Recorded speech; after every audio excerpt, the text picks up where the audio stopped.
Hello dear chess friends, I'm International Master Andrey Ostrovskiy and you're welcome to the next lesson of this series dedicated to the essentials of Queen Endgames.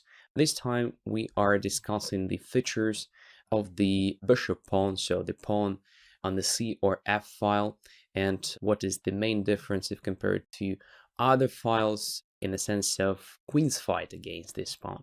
So again, we start with the basic pattern. So let's see if it works this time. So queen gets closer, queen b8, queen a7. So one check after another. And well, this typical move, queen c3, attacking the pawn, controlling the square of promotion and also controlling b2 square. King goes to b1, queen goes to b3, and of course if king blockades the own pawn, well, it will be just the same, so our king simply gets closer move by move and gradually we should win. But this bishop pawn makes it possible to occupy the corner square. So king goes to a1 and appears that c2 pawn is invulnerable. So queen takes c2 leads to immediate stalemate. And since there is the threat of promotion, and to stop the pawn, the queen has to go away from the b file, the king simply gets back next move, again protecting the pawn and regaining the threat of the promotion. So if the king is far away, white can't make progress because white can't really force the king to blockade a pawn and give the strongest side the time to improve the position of the king. So it is a drawish pattern. So again, just like with the rook pawn, our king should be much closer to have the chances to help the queen in creating some interesting checkmating patterns. Let's have a look on other examples. So generally, the closer the king to the pawn, the more chances we have. For example, in this position, after queen b4, king goes to a2, queen c3, king b1, queen b3 check, king goes to a1. Of course, taking c2 leads to an immediate draw due to the stalemate. But white has several tricks. So queen goes to e3, controlling c1 square. Let's say king goes to b1. Now queen goes to d3, pinning the pawn. We discussed that the pin is one of the methods of stopping the pawn in such a situation. King goes to b2. And now a tricky move, queen to e2. Again, pinning the pawn and waiting for black's reaction. So definitely if king goes to c1, well, it gives white decisive tempo to get closer with the king. If, let's say, king goes to b1, which looks very natural here, regaining the threat of the promotion of the pawn, white forgets about the plan of forcing the king to c1 square because it is not possible when you have this bishop pawn. So instead, our king, which is quite close to the pawn and to opponent's king, goes to c4. So just like with the positions with rook pawns, here the king gets closer. White actually gives black a chance to promote to a queen. And after c1, king goes to b3. So basically the same pattern. So the king is in the opposition with the opponent's king. The queen is on the second rank to control most important squares. By the way, the most important thing about the position of the queen exactly on e2 here, it is very important to have it on e2, is that d1 square is not possible to occupy with the queen. It could have been a check if queen is not on e2. c2 square is not possible to occupy, also a potential check. And there are threats of a checkmate. For example, a2 square is a critical one, so there is a threat of queen a2 checkmate immediately. Black's queen can't really go far, by the way, because b2 square is also critical here. So once the queen goes away somewhere, queen goes to b2 with the immediate checkmate. So it's over. So that is again the basic pattern.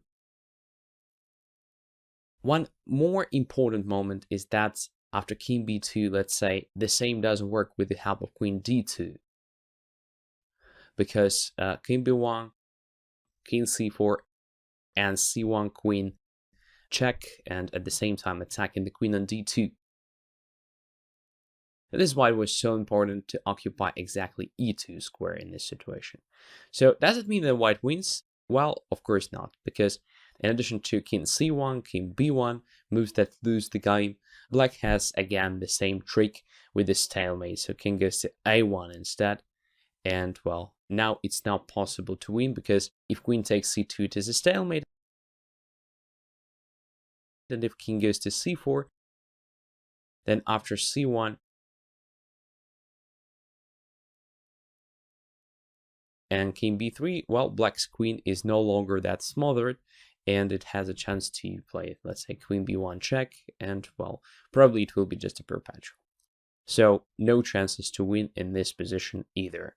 So let's have a look finally to the situations where the strongest side has a chance to win for sure.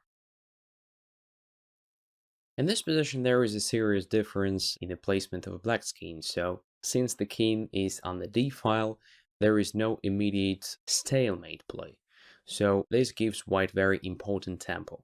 So white starts with forcing the king to c1 square. Queen goes to d4 check.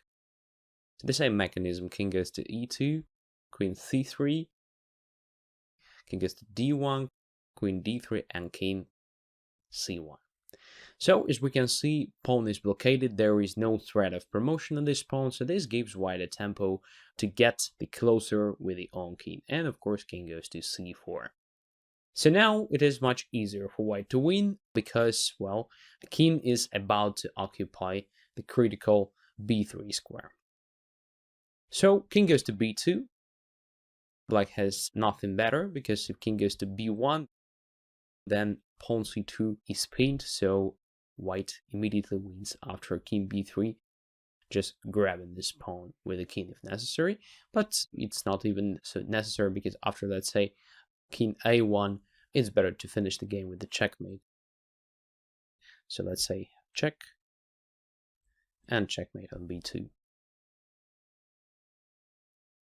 So after king c4, king b2 is forced. And now we can notice that white has a chance to play, like in the previous example, queen e2, or to play queen to d2. And it appears that exactly queen d2 is better here. If queen goes to e2, there is a trick possible. So let's say if king goes to b1, it's clear that white can get closer, but it's important not to occupy b3 square, because if king goes to b3 square, then the pawn under promotes to the knight with the fork, and well, black is fine.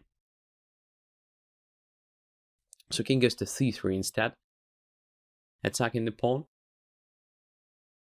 and after c1 queen, king goes to b3, so already known winning pattern, so white checkmates the king very soon after that. So after queen e2, black plays king to a1, and appears that, well, white can't really get closer normally. For instance, if king goes to b3, then c1, knight. Fork, right? So king goes away, knight takes e2, and so on. So as we can see, it is just a portion of absolutely unnecessary difficulties for white. It is much more accurate just to play queen to d2 instead. So after queen d2, black has no chances to survive it, because if king goes to a1 now, then there is a very important square possible to occupy c1. So queen c1 check, and then takes and wins. If king goes to b1, which is the only move, now no problems with the occupation of the b3 square with the king.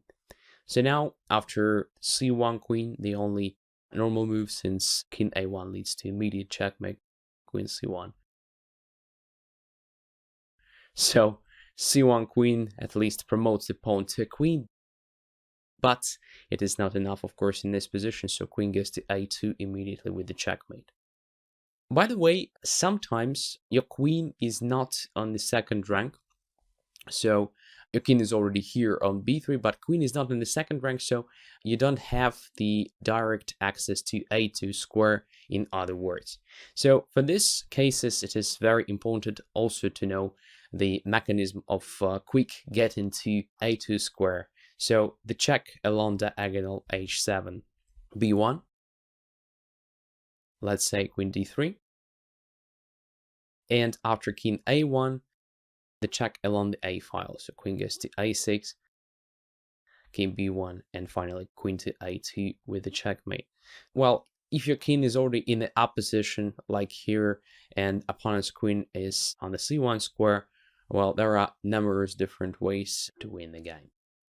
Okay, so it was about the basic pattern of winning against the bishop pawn. As we can see, again, it is mainly connected with the creating a checkmate, and that is the only chance. By the way, endgames with a bishop pawn against the queen are quite frequently appearing in tournament practice, so it is very important to know one more interesting trick. So let's have a look on other example. The most common scenario of getting to the positions we discuss is from the promotion race pattern in King and Pawn Endgames. In this position, black's turn to move, so definitely white will continue with the breakthrough, the next move, and black needs to find the square to his king. It's not that easy, because if the king goes to c3, then after c5, takes c5, and b6, we can see that the king blockades the own pawn. It is very bad. So it leads to the following: c4, b7, king d2, b8 queen, and c3. So we can see here that the pawn is still on the third rank, which is a great advantage for the strongest side, because when the pawn is still on the third rank, well, there is no stalemate play. Which means white has no problems just using the basic winning mechanism. So queen f4, king goes to d1, then queen d4. So anyway, king goes to c2. And if after queen f4, king goes away somewhere to d3 or e2, queen simply occupies c1. So king is forced to c2, and then king simply gets closer move by move. So it is very easy to force the king back to blockading their own pawn. Let's say king d1, queen d4, king c2, king f5. So no problems, no questions, white easily wins here. So if king goes to d3 in the initial position, which looks better because here the king doesn't blockade the own pawn, but the problem is that it doesn't control the square of the promotion, and this decides. So white again plays c5, b takes c5, b6, c4, b7, c3, b8 queen, and after c2, queen goes to f4. Again, the pattern we already discussed. In such a situation, black simply can't prevent the blockading of the pawn, so queen occupies c1 next move, and white easily wins, getting closer with the king. So this means black has only one move, it is king to e3. And since king d4 is a real threat, after which black will have a chance even to win, so c5 is definitely forced. So c5, b takes c5, b6, c4, b7, c3, b8 queen, c2. And now we can notice that f4 square is controlled, so there is no chance to blockade the pawn. At the same time, the king is far away, so even if king gets to, let's say, f5, it won't be enough to win the game. And for black, it is not a big problem to get closer with the own king and then finally to occupy squares like b1 or b2, and it will be already a drawish pattern, right?